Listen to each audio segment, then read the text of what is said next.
কিয়ামতের আগে আগে আরো কিছু মানুষকে আল্লাহ পাক কিন্তু শূকর এবং বানরে পরিণত করবে। এই হাদিসটা কি জানেন?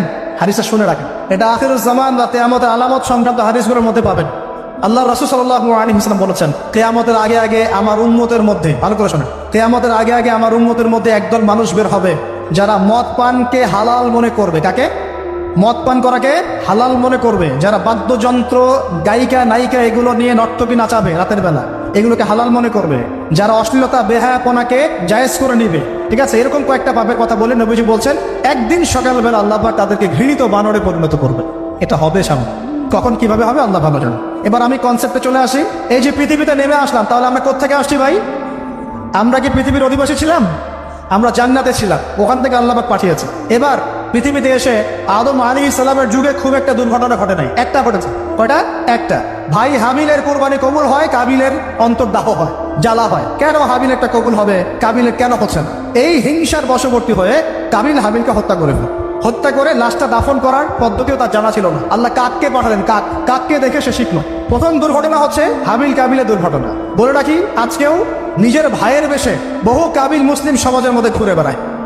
নিজের ভাইয়ের লেবাসে, পোশাকে, সুরতেই বহু কাবিল এখনো কিন্তু মুসলিম সমাজে ঘুরে বেড়ায়। তো আমরা কাবিলদেরকে কাবিলের পরিণতি সম্পর্কে সচেতন করতে চাই।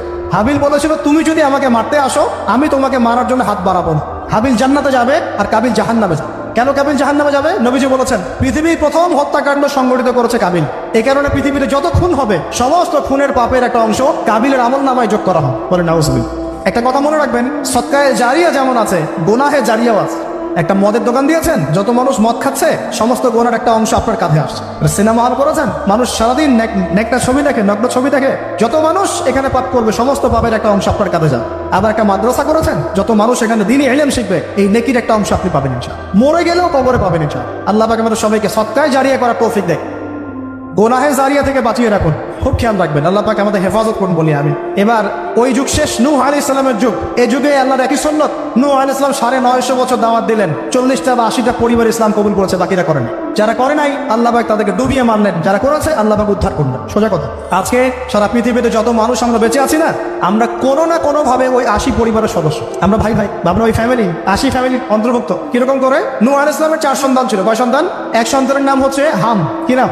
হাম। হাম ছিল একটু কালো বর্ণের। হামকে দিয়ে আফ্রিকার কন্টিনেন্টে যত মানুষ দেখছেন ব্ল্যাক স্কিনের, কালো স্কিন, এরা সবাই হামের বংশধর। মজা না বিষয়টা? মানুষের অস্তিত্ব পৃথিবীতে, ইতিহাস, এগুলো খুব ইন্টারেস্টিং টপিক। ইতিহাস পড়তে থাকলে আপনি ডুবে যাবেন। কত কিছু বিশ্বে হয়েছে আর কত কিছু হবে সামনে।